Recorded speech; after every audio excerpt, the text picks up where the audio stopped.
नमस्कार, मी मंदार जोशी. तारांगणमध्ये आपलं खूप खूप स्वागत. रसिको, आम्ही आत्ता साताऱ्यात आहोत आणि झी मराठीवर कृष्णाईच्या लेकी ही नावाची महत्त्वाची नवीन मालिका सुरू होती आणि त्याचा नायक रोहित माझ्याबरोबर आहे.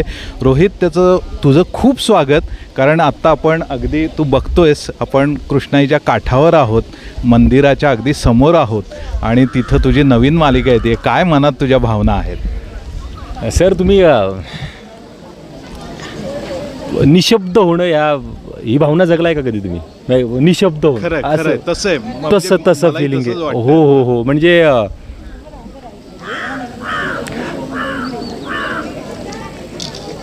खरंय, अगदी भावना प्रसंग आहे हा. मी भोरचा आहे मूळचा.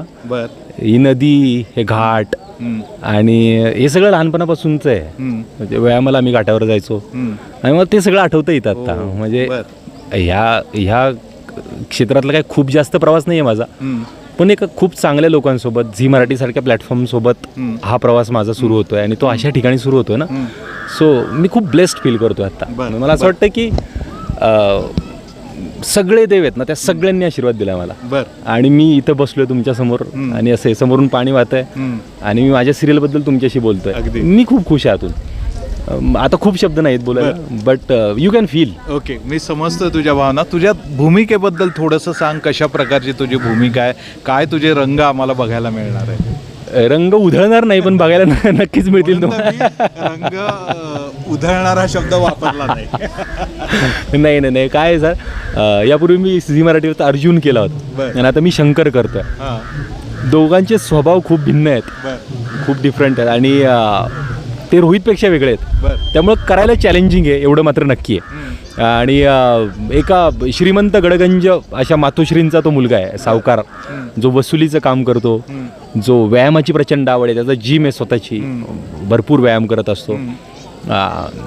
कठोर, एकदम स्ट्रॉंग असं कॅरेक्टर, जे एका मुलीला भाताक्षणी प्रेमात पडतं. आणि प्रेमात पडण्याचं कारण पण काय, तर ती मुलगी माझ्या आईसारखी आहे. एवढा तो इनोसन्स पण आहे, एवढी स्ट्रॉंग बॉडी, स्ट्रॉंग पर्सनॅलिटी आहे, बट त्याचा इनोसन्स बघा त्याच्यामध्ये किती आहे, की त्याला त्या मुलीमध्ये आपली आई दिसली म्हणून ती मुलगी आवडली, की यार मातोश्रींसारखी पोरगी आहे ही, मला म्हणून ही माझी लाईफ पार्टनर म्हणून पाहिजे. तर असा हा हळवा पण आणि तेवढा स्ट्रॉंग पण, असा विरोधाभास असलेले एक कॅरेक्टर आहे ना, ते दोन्ही मिळून एक पिक्चर तयार झाले, शंकर.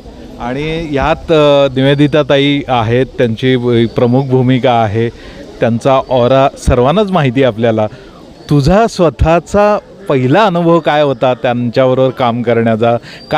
कशा प्रकारच्या फिलिंग होत्या तुझ्या? मी ऑडिशन दिलं होतं ह्या सिरियलसाठीचं आणि मला कळलं की कृष्णाईच्या लेकीमध्ये कृष्णाई ह्या निवेदिता सराफ आहेत.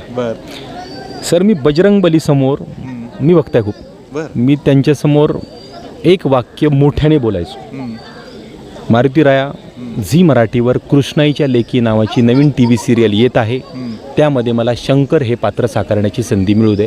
आणि मी हनुमान चालीसा म्हणायला सुरुवात करायचो. 5 वेळा, 7 वेळा, 11 वेळा अशी हनुमान चालीसा म्हणायचो आणि माझी प्रार्थना संपायची. पुन्हा एकदा तेच वाक्य बोलायचो आणि माझी प्रार्थना संपायची. हे मी ऑडिशन दिल्यापासून सिलेक्शनच्या दिवसापर्यंत रोज करत होतो. ह्याच्या मागे बरीचशी कारणं असली तरी एक प्रमुख कारण हे होतं की त्यात निवेदिताताई सराफ आहेत, ज्यांनी गेली 40-45 वर्ष महाराष्ट्राला वेड लावले. स्वतःच्या अभिनयाने वेड लावले, स्वतःच्या हास्याने वेड लावले, स्वतःच्या दिसण्याने वेड लावले आणि स्वतःच्या स्वभावाने वेड लावले. अशी एक युनिव्हर्सिटी समोर असणारे रोज 12 तास, 13 तास, 15 तास.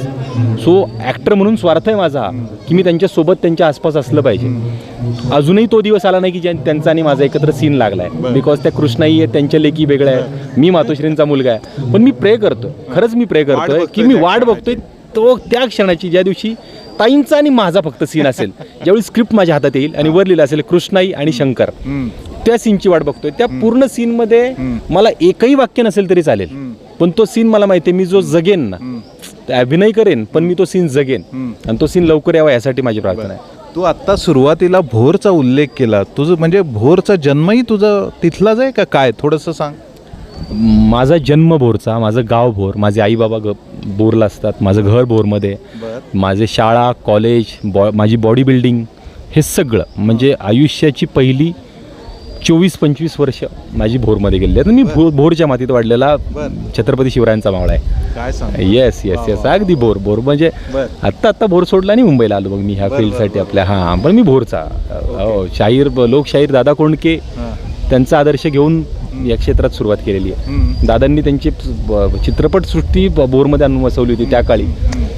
सो इतिहास आहे त्या भोरला. छत्रपती शिवरायांनी स्वराज्याची स्थापना केली भोरमध्ये. रायरेश्वराच्या पायथ्याशी गाव आहे आमचं, पुरंदरच्या पायथ्याशी माझ्या वडिलांचं गाव आहे. हो, सो असा इतिहास असलेल्या भोरमध्ये मी ब्लेस्ड आहे की मी तिथला आहे. कधी वाटलं होतं का रे भोरच्या मातीत वाढलेला तू डायरेक्ट मुंबईतल्या इतक्या मोठ्या सिरियलमध्ये तुला चान्स मिळेल आणि तू आता अगदी लवकरच निवेदिता ताईंबरोबर काम करणार? नाही, खरंच हे अनबिलिव्हेबल आहे. म्हणजे माझ्यासाठी हे अविश्वसनीयच आहे हे खरं. पण हे मारुतीरायाने करून घेतलं माझ्याकडून की तू मेहनत करतोयस, कष्ट करतोयस ना, तू करत राहा, सातत्य ठेव, जे क्षेत्र निवडलेस त्यामध्ये काम करत राहा. आणि त्याने माझ्या पदरात टाकलेलं आहे हे सगळं. आज मी एवढ्या प्राऊडली माझ्या भोरचं नाव घेऊ शकतो एवढ्या तुमच्यासारख्या तारांगणसारख्या मोठ्या प्लॅटफॉर्मवर.